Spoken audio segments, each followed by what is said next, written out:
Ladies and gentlemen, welcome back. Welcome back to a brand new episode of Over the Top TV. And with me, special guest, blew up big in the world of arm wrestling. And just as quickly, it felt like he was gone. Mr. Jeff Frank. Jeff, we have a little history together. I saw your name come up. I've been arm wrestling, I guess, longer than you. I saw your name come up, and it was coming up all over, all throughout the arm wrestling community. And there's this Jeff Frank guy, and you get, messages, posts from you saying, I'm training with this guy. I'm training with the best around. And I mean, to say anything, I was jealous. I was like, who is this guy, and why is he getting all these opportunities? Um, but yeah, man, it's really good to have you on the show. Thanks for coming. Yeah, no, man. Thanks for having me. It's been a while. It's good to get back, talk a little arm wrestling, and see what's going on the road. I still follow it quite a bit, so I do know what's going on. But yeah, it's Oh, good to be back and do a podcast and touch up on the world of arm wrestling and talk a little bit about it for sure. oh, right on, man. And you know what? Some people aren't going to know is that we actually shot an episode once, long time ago, several months ago. We shot an episode, and that data unfortunately got corrupted. I tried my best to salvage it. I tried to re-record parts, and post editing and everything, and it was just never right. And I'm like, this isn't going to do it Mm-hmm. justice. So finally, was able to reconnect with you, and I'm like, we should really do this because I think, you did come into the sport. You were a big deal, and you started to make really big things happen that other people who were in the sport a long time weren't even trying to make happen. Mm-hmm. No, absolutely. Yeah, we did do a video, and yeah, that sucks that it kind of it got corrupted, but that's life. We'll do another one. We'll do another one, man. So when did you start in arm wrestling? How did you get your start, or where did you find out it was even a sport? People want That's a good question. Actually, I was working up in Grand Prairie, and I can't remember why, but I just Googled arm wrestling in Grand Prairie, and it was the Northern Twist Masters come up, and I had seen that Doug Curtis was running the club at that time, so I gave him a message, and he said, "Yeah, come on out." They were doing it at it was I can't remember, it was a sports complex or something. It's a pretty cool place, right? So they had it in the middle of the hallway there. There's a couple hockey arenas. I think they had some other, I can't remember, there's some other tennis courts or something. And it was a pretty cool place. And so I went out to practice there for my first night. Obviously met Joe Fox and stuff like that, and kind nice, of became good friends with him, right? cool. So after that, I had to go back to Central Alberta for work.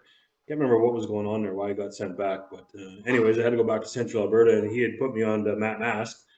And yeah, so I messaged Matt, and he said, "Yeah, come out to the garage." And came out to his garage, and it was kind of funny because I walked in there, and there Wow, was Matt, Vitaly, Fraser Benoit, three great big fucking dudes, man. It was wow. pretty intimidating at the time. So, I but would they imagine. they greeted me in there, and they treated me like family. It was a great place to be. Man, that's a way of getting an arm wrestling that most people do not get to experience. Like Yeah. walking into a room full of pros, and it's like, Mhm. hey guys, here to arm wrestle. Yeah, it was a really big difference, right? Like, I mean, there's a lot of good pullers in Grand Prairie, but it was the physical intimidation of the size that like Big Vitaly, Big Matt.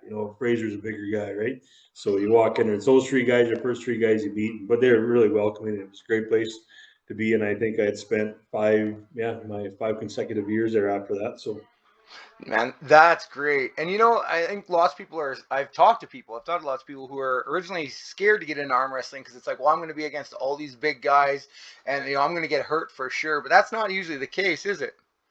no, not in the world of arm wrestling. Arm wrestling is one of the most welcoming sports. Obviously, I transitioned to martial arts where it's not so. I mean, it's welcoming, but I mean, they don't really go easy on you. So it's where the world of arm wrestling is a little bit different, right? You go in there and they're usually extremely welcoming. They treat you right. They show you the safety. They show you the ins and outs and how to be safe and how to protect yourself, and usually go pretty easy on you, and you go home still pretty sore at the end of the night, but your safety is always number one, right? And that's it. That's the way it is with any club that I've ever been to. Man, nice. Yeah. See, I like that. I Yeah. wish more people could hear stories like that and realize, it is a safe place. These people aren't here to hurt you. They're Yeah. here to like kind of, bring you into the team so that everyone gets stronger, right? In Yeah. the end, I I, think. I think one of the most unfortunate things, even when I came to Chilliwack here, when I left Red Deer, when I came here, I started a club here in Chilliwack, and it blew up pretty quick. And one of the things I noticed is, we had the same principles, treating guys well, showing them safety, just, ease into it. But it's, the bigger guys that show up get humbled pretty quick and they never show back up. So that was one of the biggest things I noticed. Like we had a lot of big guys show up here and that never came back, right? Because they just, it's a humbling sport, man. It's like anything else. You come in here and the little guys beat you, and I don't like that. I'm not coming back. So they think they're strong. I think they're good arm wrestlers. So they come to the National Arm Wrestling Club, and that was one of the biggest things that was kind of disappointing. Is we had lots of guys come, but lots of guys never showed back up. We got a pretty good core now, and 14, 15 guys. So that's here every week. So Nice. So you're still training, I like don't for arm train. wrestling, or do you touch any of that anymore? No, I still run my club out of my garage, but I don't. I personally don't pull anymore. Oh, But I'm so here. you're just giving the location, you're giving a Yeah, place for everyone okay. to I still train. come down here and teach. Like I'll grip up and I'll show guys, things here and there and oversee it. But I have another guy that started me when I started this Big Ben. He's a pretty big boy, and actually I work security with him at the bar. He comes out here. He kind of runs it now and shows the guys the ropes and takes them under his wing. So, but I'm still here usually. Thursday nights is our busy nights. It's our wrestling night at martial arts. So Okay. I'm usually pretty busy. But when I get home, I come here, help the guys out, and show them a few things. So keep it That's going. They use my garage, and yeah, man, doors that's always open. That's great that you offer that. I mean, that's what I love about running a club is that I can provide a nice, a safe place for people to come train, Yeah, and have it on a regular schedule, yeah, take all the guesswork out of it. I yeah. think that's a big deal. Yeah, no, and that's exactly how I do mine. And like, we have a group chat, and they know my door is always open, right? My side door to my garage. I got a gym in here. I got some other gym equipment in here, 5 tables, and they just come and go as they please. They want to come in here and work out. They're more than welcome to. So Man, thanks for doing that, man. I yeah, pat on the back for anyone that helps support arm wrestling. So good on you, because you stepped away, you changed, stepped away from arm wrestling. Well, not completely, obviously, but yeah, you stepped away from arm wrestling to go into the MMA world. yeah. Man, that's awesome. Seriously, mad respect. That's a jump I never made, but I was always curious about because, I've been doing fight training most of my life. So I always thought, Hmm. yeah, that'd be pretty cool. But then I kind of found arm wrestling and just stuck with it. But Yeah. you transitioned. Were you always kind of more interested in that end of things, or did that just happen? Yeah, I just want to be careful how I say it. I don't want to sound like I'm critiquing arm wrestling at all because I love arm wrestling, but I love arm wrestling for what it is. But for me personally, what I wanted was, I was always a really good high school wrestler, like really good high school wrestler, Nice. and I always wanted to train fight, and I always wanted to do MMA, but I was just never in a location that offered. Red Deer didn't ever have much, right? I live in a Okay. smaller town in Innisfil outside of Red Deer, so it really didn't offer a whole lot, and it just never happened. And then when I came to Chilliwack, there was a couple martial arts studios here, and I went and checked them out, just looking at them. But it was more, I don't know, man. Like for me, I really wanted to be part of a serious MMA club, like where a serious MMA club, right? So I went downtown here and I had a look at a couple places, and they were, I don't know, you walked in, it's just more like it was a kickboxing cardio session. I'm like, man, that's not really wanted. So I was downtown Vancouver one time, and actually I just had strolled past it, and it was called Diaz Combat Sports. And I'm telling you right now, man, the minute I walked in there, it was like the real deal. And like, everybody was cauliflower eared up, and I'm like, what the fuck? And actually, at that time, there was a couple. We got Loma Look Boon Me that's on our pro team. That she's a UFC fighter, and there was UFC guys there, and I was like, where's this place? And I looked it Wow. up, and Ryan Diaz that runs it. I didn't realize he owned the MMA lab in Arizona too, which is we got Sugar Sean O'Malley on our team. We got Kyler Phillips. We got Benson Henderson as part of Wow. our affiliation club, right? So I was like, oh, this is cool. And then there was a Muay Thai class going on. Like these are some bad dudes, and fuck, boom, I signed up just like that. So, and one of the most, it's one of the most humbling things that you'll ever do. To join a true MMA club, like man, it's hard to say, but it's one of the most humbling things. Thinking that you're a strong guy or a tough guy until you walk into one of those classes, it's one of the most humbling things you get destroyed pretty quick. Well, So you're a tough guy, so to say that, that means a lot, man. Yeah, that's not a sport for the weak by any means. Good on you, man. That's an interesting transition. Now, was it hard for you to then cut arm wrestling? Because I mean, you were really into it for a bit. Yeah, yeah, I know, and I still am. But I think for me, it was the ultimate challenge that I wanted. I wanted to challenge myself to something that, and I'm not critiquing arm wrestling, but I wanted legitimacy out of something, right? And I wanted the ultimate challenge. And fighting to me was always the ultimate challenge of any sport. It just never transpired till now. And when I found it, it was automatic for me because that's what I always wanted myself. And with arm wrestling, it was a good challenge, but I always wanted, and I'm not saying arm wrestling is not a legitimate sport, but I mean, I could go into other things, but I wanted something where, you know, like the history of martial arts, the nostalgia, like just how serious people take it. Where arm wrestling to me was more of a hobby, and I loved it for a hobby. But where like for martial arts to me, like when you go there, it's there's no fucking around. You're not showing up to practice where people are just I'll show up 10 minutes late or I'll show up a half hour late, and it's like if you're late for fucking practice, man, you're doing 100 burpees, and you're gonna get yelled at. It's a real deal. You want to be part of this club, you want to fight. I mean, and I like that legitimacy about it. It pushed me to be the best that I could be, and that's what I wanted. Does that make sense? Yeah, absolutely. So that's what I always wanted. I love challenges, even in arm wrestling. Like, I love the challenge. I mean, there's lots of guys I knew deep down I had no business probably super matching, but I did. Yourself, Chuck Young, who else was that at the time? I mean, you two come to my mind. Like, I knew I wasn't on that level, but hey, if I was offered a guy, I'm not going to say no, right? So Good for you, that's man. I love the challenge. So, I mean, I have to ask, being an arm wrestler, I have to ask, do you ever, you say you go and you help train sometimes. Do you ever go down and just rip it up just for shits and giggles? You ever go and just. I do, and actually, Steph Peru was out here, and it was in the summertime, and I wanted to see how that transition of strength. So here's the other thing about what I like about martial arts. It was to me, it was about becoming a true athlete. And when I see becoming a true athlete, it's not. I mean, it's having real professionals teach you how to really make your body the best it can be. Flexibility, nutrition, real strength, like just not going to the gym and pumping weights, but really understand how to optimize your body's performance. And that's what I've gotten most out of martial arts is really learning how to optimize my strength by, I got a full-time strength and conditioning coach from Belgium, Natalie Brugny. And then, of course, I got my full-time MMA coach, Christophe Bandajic. And those two have just been so paramount in my life, but just and I'm just so much stronger now because it's all the little things that go in. It's hard to explain, but when I came down here and Steph Peru was here, it was just, I mean, it was nothing. It's boom, boom, boom. I was smoking. I couldn't touch Steph Peru. And I wasn't even training arm wrestling anymore. It's kind of one of those things too, where I wish more people in North America would take that strategy instead of just sitting there doing arm curls. And I really believe that the potential of like if you look at Europeans, right? Like they're to me, they just take it so serious, right? They live and die arm wrestling and they train like real athletes, and it shows on the table. And I just think sometimes in North America, it is what it is. It's just a little hobby. You show up for practice and you train. But I just feel there's so much potential for people to learn more. And if they did, I just think there's be so many guys that'd be just equal or on par to some of the Europeans, right? So yeah.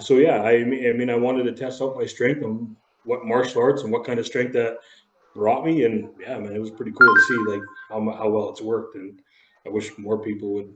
I know I was talking to Jeff Miller about it, about utilizing some martial arts skills. And you look at gi jiu-jitsu, like you're constantly grabbing people, like your grip strength goes through the roof, right? And Yeah. your wrist strength and all these things. So I mean, there's certainly a good transition there from martial arts to arm wrestling in terms of strength. So Man, yeah, I hear a lot more about that, about this functional strength they call it. Something yeah. that's not just, I lift the weights up and I put them down. And I see that see it more active when I see like some CrossFit athletes where they're like, yeah, okay, maybe they don't have the best bench and maybe they don't have the best squat, but like as far as Right. actually moving heavy objects or, using that for something that could be used in the real world is like, okay, that's a different level, because now you're actually a lot more useful. You're a lot more overall strong, and you'll probably be safer, body core injury wise over time, I would Yeah. imagine, with having that overall, does that make sense? Yeah, well, here's an example. I don't know if you've seen a picture, like my legs, for example, like my legs, like, I mean, I had people message me. I posted a picture of just how far my legs have come. And they're like, oh, fuck, how much can you squat? I'm like, I don't know. I don't squat. I don't do anything heavy on my joints. And she's like, well, fuck, your legs are like huge, man. I'm like, that's proper training. And Natalie, all she has me do is weird exercise with bands, like fucking lunges with bands around my knees and one-legged step ups at 3 feet, like just crazy. And my legs are just on fire, man. And the thing about it is there's never no stress on my knees. My knees have never felt better, and it just optimizes my wrestling, right? And Wow. I just feel like if there's a good, yeah, if people understood more of that, I just think it'd be easier on the joints, and you'd just be so much better off strength wise and conditioning. And like conditioning is such a big thing in arm wrestling. Like it's kind of funny because you see these matches, you go online afterwards and they're like 20 minutes or a half hour. But when you break them down, like I broke down in one match, I think it was Ryan Espy against Pablo. And most matches are like this. Like there's literally only 3 minutes of actual arm wrestling out of 20 minutes. And So these guys true. are just fucking pouring sweat, right? And Yeah. I Oh just yeah. feel, like if you really work on true conditioning, true endurance, and understand how to achieve that, I think some of these guys would kill it and be on par with some of these Europeans. Like, I mean, we have in our anomalies like a Devin Laird who's just a freak, right? Like, but Yeah. I just believe like some of these guys that go over there, Matt Mask, Michael Todd, all these guys that kind of, Matt did pretty good in his last match, but I think they'd just be more and more successful if they took a little bit of different approach to their training. Yes, you figure if they could, maybe, I mean, I don't know, I'm sure there's better words for this, but take it to that more serious level where you're Yeah, and 100%. supplementing perfectly, you're doing everything you can for your joints, you're working every angle, not just arm Yeah, wrestling angles to prevent injury. yeah, I think I understand what you're saying. yeah, yeah. That's where I'm going. Just a more athletic approach to it, not so much. I don't know, like maybe outside of a few of the heavyweights of Europeans, you really don't see Europeans getting super gassed out, right? They just seem super. I don't know. It's weird. Like they just seem super athletic. They when you see them come up, they just look truly like athletic people. They like that's all they do is train arm wrestling. That's what you're into, and it's I mean, I guess some of our lighter weight people look pretty good, but I don't know. It's yeah, I just feel there's a good transition or just to optimize your training for endurance and strength that utilize a little bit different approach. I mean, there's always a place for building big strong wrists and forearms and grip strength, but I mean, in arm wrestling, like you got to agree, it's really a full body event. Like look at Matt Mass for example. Fuck, he tore his pec, he tore his groin or his leg, he tore all kinds of things. You're optimizing everything at some point in the match. Yeah, I mean, I think it was a hamstring. Didn't he tear a hamstring? Yeah, Gee. it was something like that for sure. Oh man. But yeah, I mean, I've had leg cramps and stuff in the middle of a match, and it's like, Right. okay, wait a minute here. Yeah, so for sure, I think if you're Yeah. not using your whole body, then you're probably not at a super high level. Yeah, Probably, that's a probably good newer. point. Yeah. So Probably newer. So okay, so question for you. So you run a club. I guess you still run a club. So yeah. you run clubs and stuff in arm wrestling. Now I've recently encountered something, and I'm like, you might be a good guy to ask this to. I've recently run into something where I had someone train with me for an extended amount of time. Now the same person wouldn't really compete. They would treat practices as their competitions. They'd come in and then start slamming into people, getting them, real hard pins on guys that are newer, guys that are weaker. And I kind of recently ran into a situation where I had my back up against the wall and had to actually remove said member from the club because he was too much of a risk and I had no respect either. So that was a big part of it when I'm putting in so much time and I asked for nothing. There is no fee to come train with Team Saskatoon. Yeah. Have you ever run into or heard of something similar to this? So are you saying this guy was like he wouldn't compete, but he'd come to practice? He was like super aggressive, like just smashing people. Yeah. Yeah. See, I mean, Here's the thing, like, I mean, to me, again, that's the legitimacy of the sport, and I think that's where us as club owners got to do better and just do exactly what you did. Where you know we have to one ensure the safety. I mean, it's a combat sport, so the risk of injury is always there. But I mean, you're not there to injure people. You're there to train to learn, right? Right. And yeah, so I think for us, we got to just do a better job. And I'll go back to martial arts. Like, there's just no bullshit, man. You train the way you're taught to train by your coach, and you don't I guess, like, on sparring, like, if we look at our sparring nights, we go, it depends on the night, but if we got fighters going with fights, we go 90%, just short of knockout punch. But if somebody comes in there and they're there, they fucking take off their shin pads and kick you in the head or try to knock or do knock you out, I mean, he's going to be gone. Like, it's just, we're not there to hurt each other, but we're there to maximize our training. And it's the same concept. And I would do the same thing. If somebody come in here and was just looking to fucking beat people every night and not helping, then you have no business being here. Yeah, and there was obviously more factors like not chipping in on when we did need club dues for like a table or something, and I'm asking for like $20 from every person, which is nothing. And give them months to do it, and there's just lots of disrespect there too. So anyway, again, as there's more angles of the story, but that alone, and having, I had multiple one-on-one conversations with said person. So it was tough though. I've never had to cut anyone from my club. I want people to come. That's why I don't charge any fee. I just want people to have fun and grow the sport.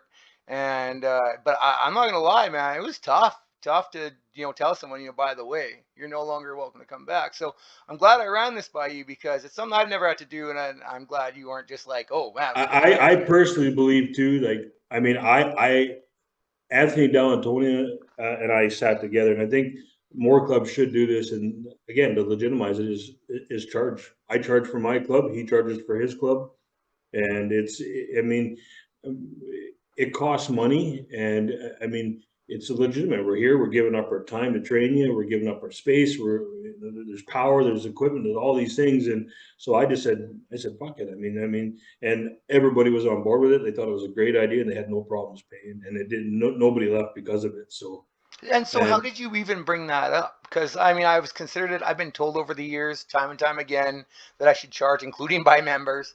yeah. But how do you even bring that up? And what kind of price do you even start at? Like, this isn't my So business I to mean, run. originally I started talking to Anthony in Vancouver. No, actually, I think he messaged me and asked me if I was charging. I said, no, I don't charge. He says, well, I think I'm gonna. And we talked about it a bit. And we just talked about the logistics of the cost, the time, the space, I mean, there is overhead. There's all these little things. I mean, it's not huge, but I mean, in order to anything that you do to grow something costs money, right? It's And true. I mean, you can't justify it being out of pocket. So, I mean, I just came to the point where with my group, I just sent on a group chat of last January. I just said, as of January 1st, there's $100 a year fee for all members, and this is what it's going to cover. There's going to be cases of water always available. There's cases of chalk. You have access to my garage at any given time. But at the end of the day, there's a cost associated. We want to always upgrade equipment, whether it's new tables, whether it's training gear. I'll buy this. Like, we got all this equipment in here now. We got all the handles. Like, we're always upgrading. That's the money's just not to put in my pocket. It's to go to the club and build a club. And Exactly. Yeah, and that's what I so was kind of that's hoping for. Yeah. yeah, and that's the way I had worded it, and everybody was like, "That's a great idea. I'm on board," and everybody had no problem with it. So Dude, thank you. I'm glad I brought this up with you. Very yeah, enlightening. Thank you, sir. Much appreciated. so I think Anthony charges a little bit more in Vancouver. I think he charges $120 a year. I went $100, Okay. and yeah, nobody had any issues with it. And we got 5 tables. We got all the handles. We got the Israel pulley system in here, a couple of those. So, and I told the Nice. guys too, like, on a Tuesday night, even if it's not training night, you want to come use my garage and just work out and go ahead. The garage is always open. So Matt, excellent. Yeah, that's a great deal. And that isn't, if you consider I remember when I did martial arts back in the day, it was easily $75 a month, and I just went somewhere, right? And there was yeah, your sensei, and we did a hour session twice a week, and it was yeah, like, yeah. So you're looking at like $100 for a whole year. Like, what is that? That's a yeah. drop in a It's bucket, right? yeah. No, Man, 100%, and it doesn't need a lot, and it helps out. And you got 15 members, 20 members, and you can always you can buy all the gear for them to train, right? As Right. long as it's Yeah. going back into your club, that's what matters. And that's what matters. I couldn't agree more. Yeah. Thank you. No, that's great. Okay, Jeff, there's another thing I want to touch on with you, and we touched on this last video, but I have to touch on it on this video because I feel like it needs to be said. You and I, you know where this is going, I'm sure. You and I had a super match. Okay, we were both super hyped up, and I ended up taking a lot of flack for saying that I was completely disrespectful of you, and a whole bunch of things were said. And to the point where I had to have a conversation with Joe Fox because I'm pretty sure he was ready to kill me. So I messaged him and let him know that you and I were cool, that we were both hyped up that night. No one was disrespecting. We shook each other's hand. I think we had a beer after, like that. It was good, but I feel like it's important to bring this up because the other side is all over the internet, and I wanted to give you a chance to talk about this incident, what happened, how it made you feel. But yeah, could you please do that? Yeah, it's one of those things where, I mean, for one, it was in the moment, and two, nowhere did you ever disrespect me to the point of you didn't belittle me, you didn't call me names. I mean, we were both just fired up. And typically, that's not who I am, and I was told that that's who you are. Great, man. I think where the problem lies, and I think for one, it was my immaturity in the sport because right away everybody's calling me and they're like, and I didn't know any better about the theatrics or anything that go in. And it was a lot of outside noise that he disrespected you. And you're like, oh, did he? And you kind of not buy into it, but you listen to it, and yeah, I guess you kind of buy into it, and where you're like, oh, fuck him, maybe he did. But when you like from where I'm at now, looking back on it, man, I thought that was fucking awesome. I don't know how else to say it. Okay. Nowhere did you disrespect me. You didn't belittle me. You didn't. I mean, it's a combat sport, man. Like there's trash talk. There's a little bit of antics, and we, you know, looking back, I mean, fuck, I'd do it again in a heartbeat, and we do the exact same thing, right? And shake hands afterwards, Shake But I hands think back after. then I was still pretty fresh in the sport, and it was, a lot of people saying that, oh, you shouldn't have done that, you shouldn't have done this, and I mean, I don't, oh fuck, like I don't really care to the point where like it's when you're in the heat of the moment, you block everything out and you just go with the flow, right? And that was the flow of that match. Right I on. I mean, mean, look at Chuck Young. Fuck, when I went against Chuck Young, you want to see theatrics. Look at that match, and nobody said a word because it wasn't. We didn't. It was a little bit different publicity being in Montana. It didn't really get the video time that our match did, and of course, everybody watching it being from Alberta, they just all ate that stuff up. And I mean, Joe Fox is a fucking awesome guy. oh Matt yeah. Marsh was an absolute awesome guy. Like, they're all great guys, and they're all good friends of mine. So naturally, they have my back, and but I wish I knowing now what I know now. I wish I would have known back then. I would have said, "Oh, it was all cool, right?" And Yeah. I mean, I didn't think I made a real big deal about it, but other people did certainly. Oh yeah, yeah, no, Yeah, absolutely. I sent a very long message to Joe explaining everything. I mean, I've watched the video, I've watched it, obviously, and it's just like I'm looking from another perspective. We were both fired up. Well, we were that night. It was, and people told me that was, a super fun night, and we put on a great show, and I've watched it. I'm like, man, okay, I can see kind of where some areas where it's like, okay, maybe I was in a gray area there or here. I mean, just so caught up and get fired up. But yeah, at no point was I just like trying to make you look less or anything. I was just having fun with it. But I guess that's what comes from having growing up with heroes like Muhammad Ali and even Devin Larratt and these guys who are the big showboaters. I watched Travis Bajan for years. Now to me he's a yeah. little much, but you get the idea. I didn't know till after until people started saying it. I'm like, man, okay, that was not what I was going for. I just knew I was going to be in for a match. I didn't know your experience. I just knew that you were training with some of the best guys around, and I was jealous, but I had no idea what you were bringing to the table. So Well, here's the biggest thing to me is you didn't call me out, right? I mean, no, it's not like you were sandbagging. I mean, no, Kane Hemsing, I asked Kane for a match and he said, what about Curtis Klaczynski? I'm like, okay, I didn't know who he was. I'm not going to say no. That's who you offered me. Let's go. And yeah, so, yeah, it's not like you sat and said, oh, so, I mean, it'd be a totally different story if you were like, oh, I want to go against a lesser opponent or somebody, then we'd have a different conversation. But the yeah. fact is, Kane offered me you and I accepted it, right? So, Yeah, that was huge mismatch. I did not understand, where he was coming from on that, but yeah, I'm just glad we got to bring it up, and glad that after now years now we're cool with it, man. And I think we were cool with it right after, but it means a lot to me. I care about how I'm perceived. So, Well, you know, don't want to come yeah, across as, it's a bad person. You know what I mean? yeah, and I mean, the thing is you know a bad person when you see one, and there's a few. I won't say a lot. There's a few of them online that are you know who they are. But I think anything I ever heard of you is nothing but positive, right? You know, you're a fired up guy. There's nothing wrong with it.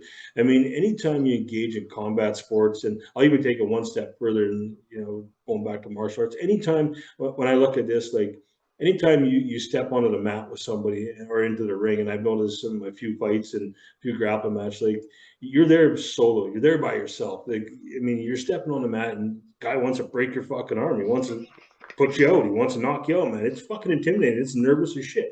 And even arm wrestling, like with you, I was nervous, and you get caught up in the moment. At the end of the day, as long as you walk away and you're shaking that guy's hand, that's what matters, right? Yeah. Yes. Yes. Yes. I agree. And when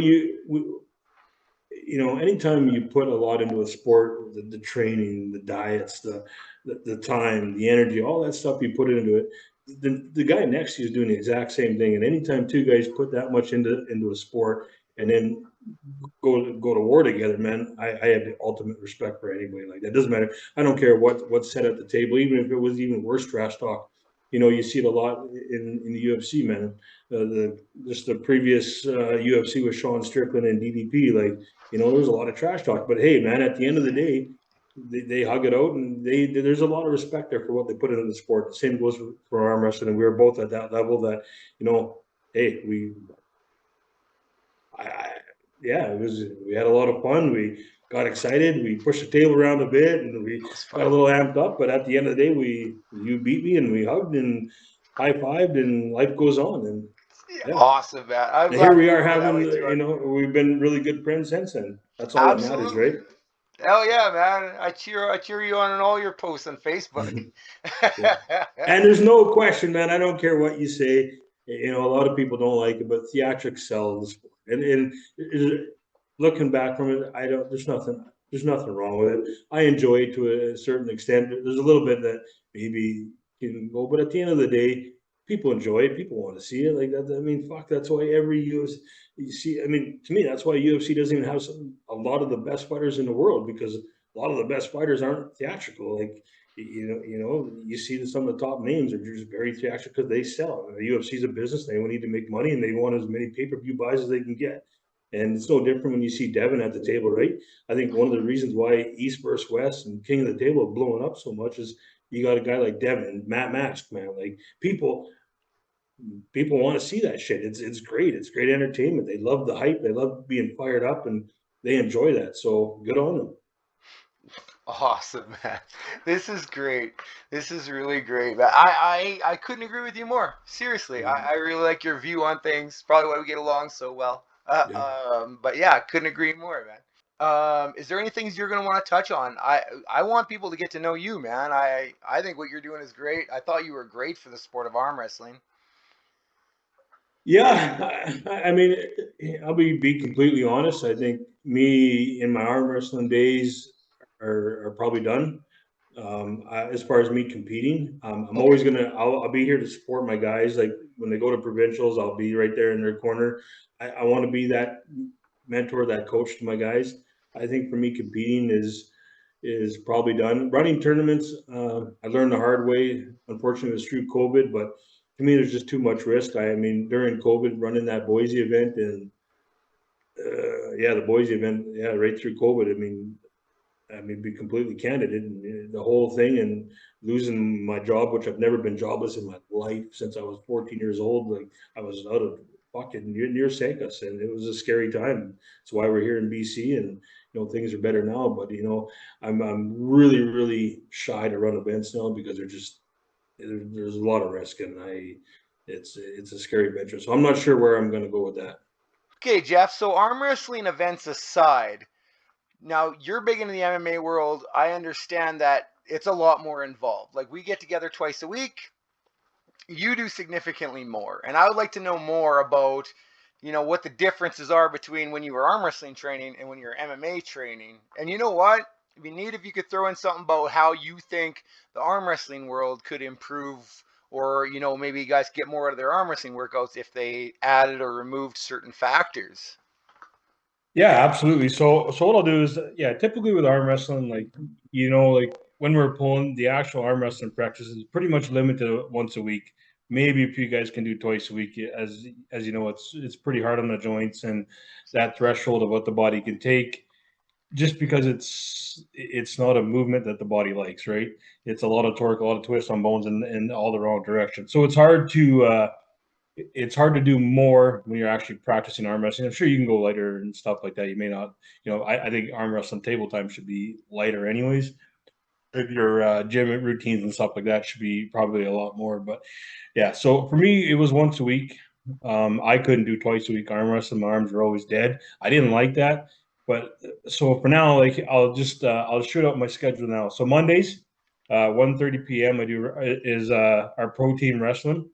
Then Monday at 5:30, I have my private session with my coach, and usually we just go jujitsu and striking. Tuesday is our pro team 10 a.m. is striking, and then our pro team 8:15 is sparring. Wednesdays, our pro team 1:30 p.m. is nogi jujitsu. And then Wednesday at 5 to 6, I do my strength and conditioning with my personal trainer, Natalie. Thursdays is 10 a.m. pro team striking and 8:15 pro team wrestling. Friday is our active recovery day. So basically, our coach just has us doing something for active recovery, like ride a bike for 45 minutes or something like that. So being active recovery, getting that blood flowing, getting that blood pumping, just keeping everything just lightly active. So it works really well.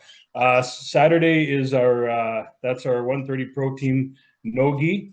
And I also do Saturday at 2 to 3, I do another strength and conditioning class with Natalie. So that's my week. And then Sundays are complete rest day. But as of right now, I joined up with the DCS pro boxing team just to work on more of my striking, because it is my weakest point.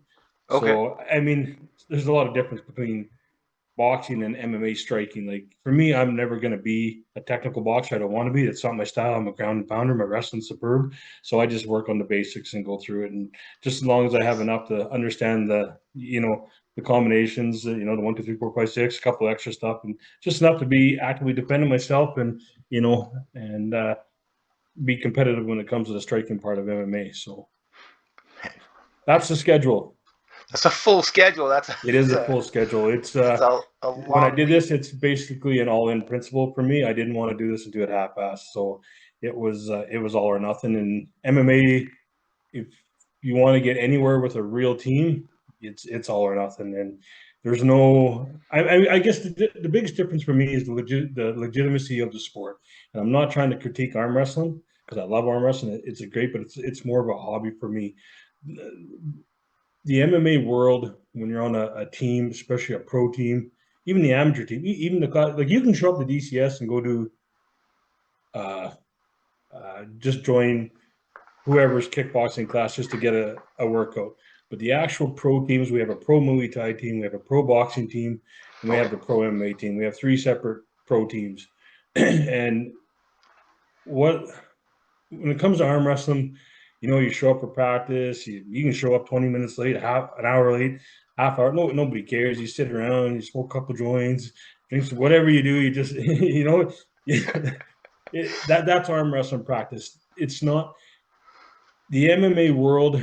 If you show up 2 minutes late, you're doing 100 push-ups, you're doing 100 burpees, and you're going to get yelled at. I really enjoy the legitimacy, because they're there so you don't get killed. That's the bottom line. They want to make sure that your training is serious business. And if you don't take it serious, you're not going to be on the team. It's that simple. They'll kick you off. So, yeah, no such thing as half-assing it then. No. Hey? Yeah, no, there's no half-ass. There's no, oh, I'm tired this week. I'm tired. I mean, we all understand we all have lives, so we need to take a day off. But there's not a lot of leeway for, I mean, if you're part of that team, we're expected to be at practice. You're on a pro team, you're committed to it. So I really like that. It pushes me to be the best I can be. So the biggest difference, I guess, for me is that when it comes to actual training, then it comes down to how it helps your body. I found with arm wrestling, me personally, I know other guys, there's other guys that do weight training that really understand it, but for me, what I find now is that I can work out with that schedule and feel so good every single day because I'm having two of the best people in the world. You know, these guys have trained fighters all over the world. Our team is excellent. How to train your body properly with the least amount of stress to joints and your tendons and all that stuff. It's really cool to see the evolution on how your body adapts to uh, true training, true athletic training. That's the best way to put it. True athletic training. I feel like an athlete. I didn't feel like an athlete before. And if I posted a picture of my legs a while ago, and I had people messing. Oh man, what do you do? And how much do you squat? And I don't squat Jacked. nothing, man. That's just proper training. That's my coach putting bands on there and making me do lunges for a half hour straight and step ups, 3 foot high step ups and boxes and all kinds of just little things, but I put no stress on my joints, if that makes sense. Yeah, it's wild that you're doing like 80 times the workload and you're under less discomfort. It is, and to me, when you look at European athletes in arm wrestling, they look really athletic. You know what I mean? Like, and I'm not saying, I mean, there's a lot of people in North America that do too, but it's just like they take that training a lot more serious than we do over here. Oh Now, yeah. I was really critical at first when I seen a lot of armor. I seen people posting pictures on Facebook. You know, they're sitting on a couch and they're like, "Oh, here's my fucking workout," like, and they're doing a couple arm curls like that. I'm like, "Fuck, bro, man, what the fuck? Why would you?" That's not a workout, you know. But then at the end of the day, I said I shouldn't be so critical because everybody has that max, that max that they get to. Some people, that's all they'll ever do. But at the end of the Sure. day, if that's all you ever do, that's as far as you're going to reach. And arm wrestling's a very hard sport to beat the guy next to you. For example, you and I, if we're in arm wrestling do the exact same thing every day, I'm never going to catch you. Like, Right. I don't believe there's that much technique in arm wrestling that I'm going to learn so much technique that I'm going to come to beat you. Either I got to pump a shit pile of steroids or do way Yep. more than you'll ever do in the gym. It's true though. Yeah, Where you have to MMA, overwork. Yeah. it's so diverse with the things that you can do. There's so many technical aspects to jiu-jitsu, to wrestling, to striking. There's just so many things that you can do that you can beat a guy just by being technically better in one little area. And that's what I love about it. Man, I love it. I love your passion for this sport. So even though you say because of your less pressure on the actual joints and things, and you're not going near as crazy of training every time, so you're able to, that alone keeps you feeling better. But what else are you doing for recovery? Like, are you Well, doing I ice just want to baths? Are you rephrase, doing? like, I do want to say that the training itself is I don't want to say it's MMA training is by far the hardest sport in the world, bar none, when it comes to training. Like, it's just the intensity. Like, if I look at our sparring classes, our jujitsu classes, and especially our wrestling class, it's 90 minutes nonstop of just pure pressure, and it fucking sucks. But what's weird about it is when you train properly, your body is just way more willing to adapt. I mean, I can show up to arm wrestling practice and I can arm wrestle for 20 minutes and fucking feel it for the next week. Yep. But for me personally, my threshold is I love fucking fighting. I do. When I go to the gym, when sparring, I want to be hit. I want to bleed. I want to get fucking hit. I want to be taken down. I want I want that intensity. And Nice. our classes are like ridiculously intense. Like the floor is so full of sweat. Like everybody's like, I wanted to take some videos of our classes just to show people how intense they are. But because we have guys fighting all the time, we're not really allowed to film it. But Okay. so for me, it is pretty crazy. So the active, the recovery for me is, I mean, basically it's diet, and you can't Diet. do MMA without a fucking crystal clean diet. It just the two don't mix. You know what I mean? You can't be drinking beer, you can't be smoking, you can't be eating like shit. Like, so Natalie's got me on a really good athletic diet, and I stick to that, and it works wonders. we train our body properly. We have coaches that teach us what to do, how to, what to do in our evenings, the sleep we need, the diet we need, the supplementation we need, and we live by that, and it works. Nice. And Natalie would be your nutritionalist She's my nutritionist and my strength and conditioning coach. and strength and Yeah, conditioning coach. yeah, That's a big job. yeah. No, she's really good. She trains our whole MMA team, and she does it each and one of us privately as well, twice a week. So she's a busy girl, and so it's but she's super smart. She's from Belgium. She worked at Tiger Muay Thai for years and trained all those guys, many UFC fighters there. So she's a wealth of knowledge. Super, super good to have on our team. Nice. So are you watching your calorie count and all that? Your calorie intake, protein intake, She, things like that? yes, but it's not. It's not as strict as you would think when I really look at the. It's not as strict as you would think when it comes to like weighing my chicken or weighing my proteins. It's not that. It's it's a chicken breast. It's something like that. She doesn't really go as far as she doesn't concern herself with really the weight of things. It's just here's what we need to put in your body. Okay. This is X amount of calories.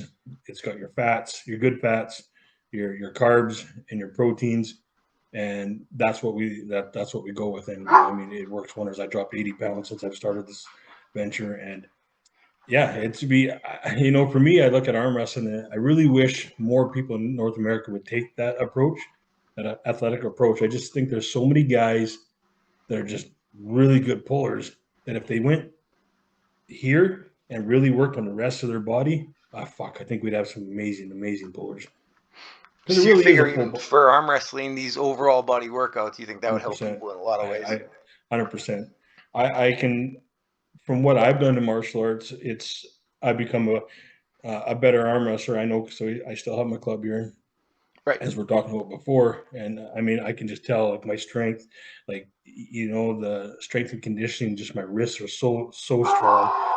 My overall body, like everything about me is, my body's, for one, my body's healthy. And to be a good arm wrestler, you need to be healthy. Your bones need to be feeling good.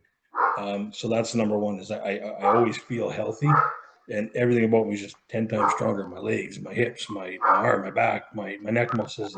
So I hope that answered your question a little bit about the MMA to arm wrestling. I mean, yeah, it's a lot of different training, but I do believe that, I think a lot of guys took that seriousness, dedicated that much time.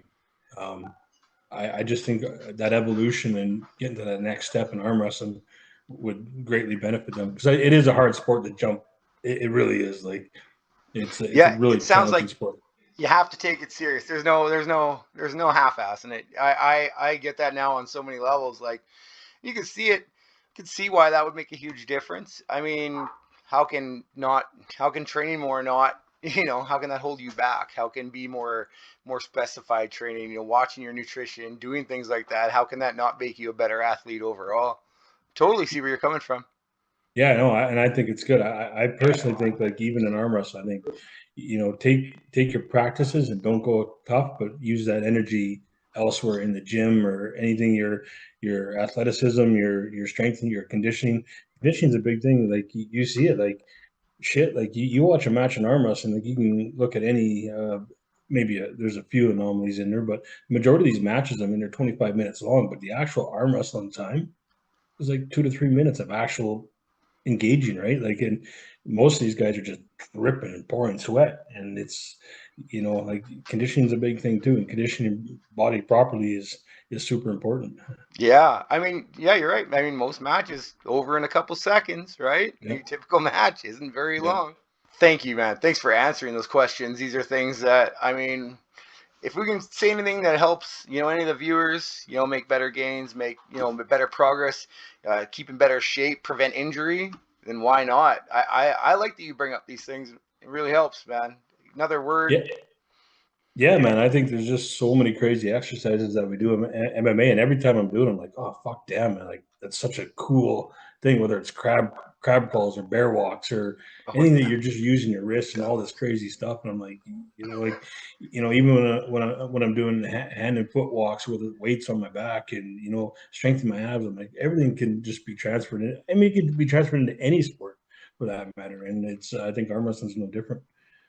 Yeah, We need to no, get to definitely that level not. where I feel if it's gonna get to that, become a little legitimate sport, like it's, I mean, people got to treat it like, they say they're athletes. Well, I seen a few of these podcasts before, and these guys they're talking about the growth of arm wrestling, how to grow arm wrestling, while they're all sitting there drinking beer and smoking cigarettes. I'm like, I don't get it, man. And I'm not trying to be critical, but it just, No, I I mean, get if it. that's what you're trying to promote, that doesn't. I mean, you're an athlete.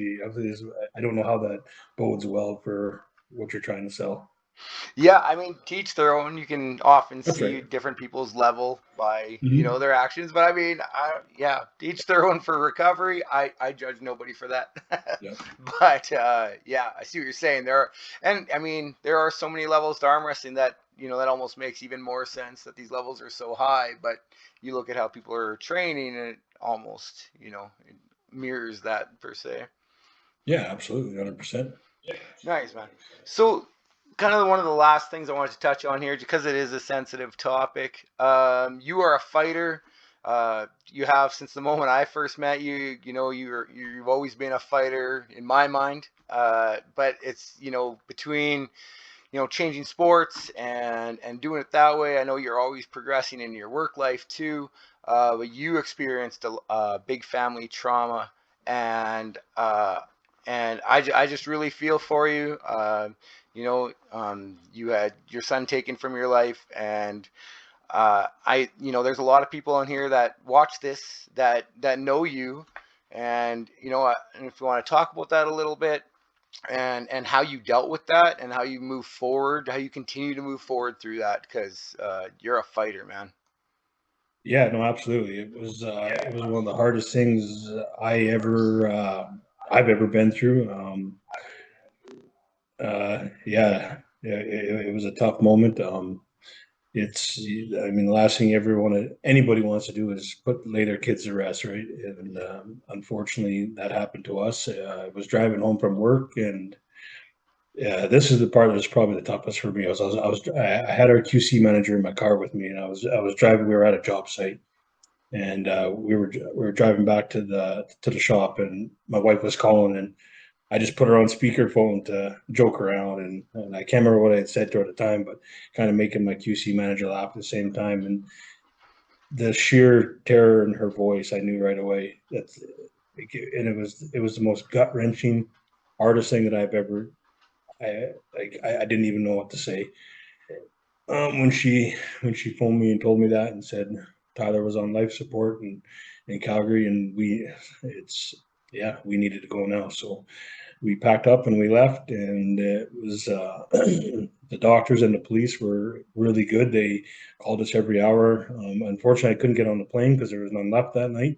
So we just opted. I didn't, and that time I think it was only like Flair Airlines, and I didn't want to risk not getting on any plane. So we drove, and the doctors kept him on life support the whole night, which they typically don't do, because they had informed us, because we did a conference call while we're driving, and said that there was zero chance of him surviving it.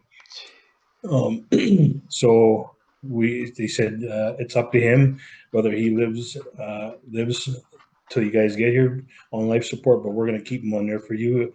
And they phoned us every hour and updated us. The police called us, the hospital called us, and so we were updated. And thankfully, we made it back in time. He was still alive at that point, and No way. we got to hold his hand while they took him off life support. And it was. Yeah, it's one of the hardest things that I've ever dealt with. It's for me, and how to deal with it is, I do have a really good understanding that with birth comes death, and unfortunately, we Yeah. don't know how long any of us have No. on this planet. And it's one of my things with MMA. It's something I always wanted to do, and I don't know how long I'm going to be here, and I'm gonna go for 100%. That's my advice to anybody. Don't sit back and wait. Like we don't know how long we have, and No. try to reach out and live your dreams and fulfill your dreams and reach your goals, is and put 100% effort in, because we just don't know. Tyler was such a promising young kid, and for me to deal with it, like I said, I know with birth comes death. I understand that, So for me, it was being able to be strong to support my wife and my kids, right? Because they didn't take it to it was tough. It Yeah, was tough to control my can wife imagine. while we were in the hospital. It was tough to help her understand what was going on because yeah, it was the biggest thing. But I had to be strong for them. So Yeah.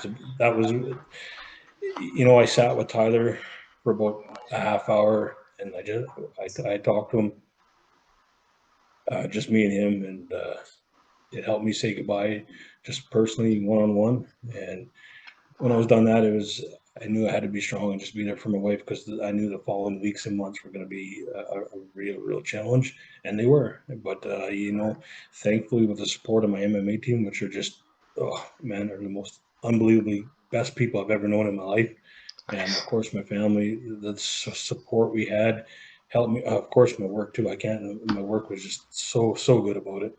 Nice. Good.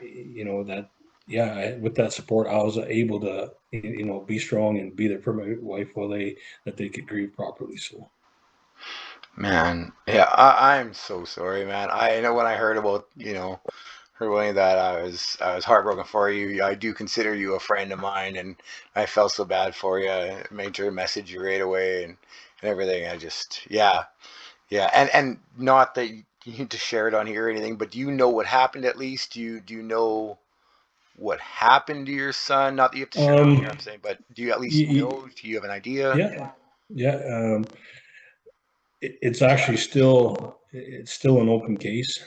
But he was shot outside outside in between a bar and 7-Eleven in Calgary. So yeah, there's he was with unfortunately he was around some not so good people. Yeah, That's just the way it goes when you're young and dumb, and and yeah. Some of us make it. run into the wrong crowd, and it was things go sideways quick, and that's what happened. And unfortunately, there was cameras there, but they were behind a U-Haul van that didn't catch anything. So yeah, there's a lot of different stories that they're still trying to work on. It's going on a year now, but I know we talk to the police regularly. That they don't have a lot of going. There's a lot of people just. I mean, the good thing about it when we were there was a lot of people coming into Tyler's room before we got there that were making up aliases and other names which didn't make sense, and the police just put an end to it. They allowed nobody in there till we got there, which I Okay. really appreciated from them. They're just so awesome. Like they phoned us and said, "Listen, there's people coming in here that they have the wrong identity, their matches." So we don't know. It was really weird and really shady. Yeah. But at the end of the day, they put a stop to it, and they didn't allow anybody back in there until we got there. So, and well, at that point, anybody else in there at any point. So, Yeah. yeah, Well, a good move on their part, man. Yeah.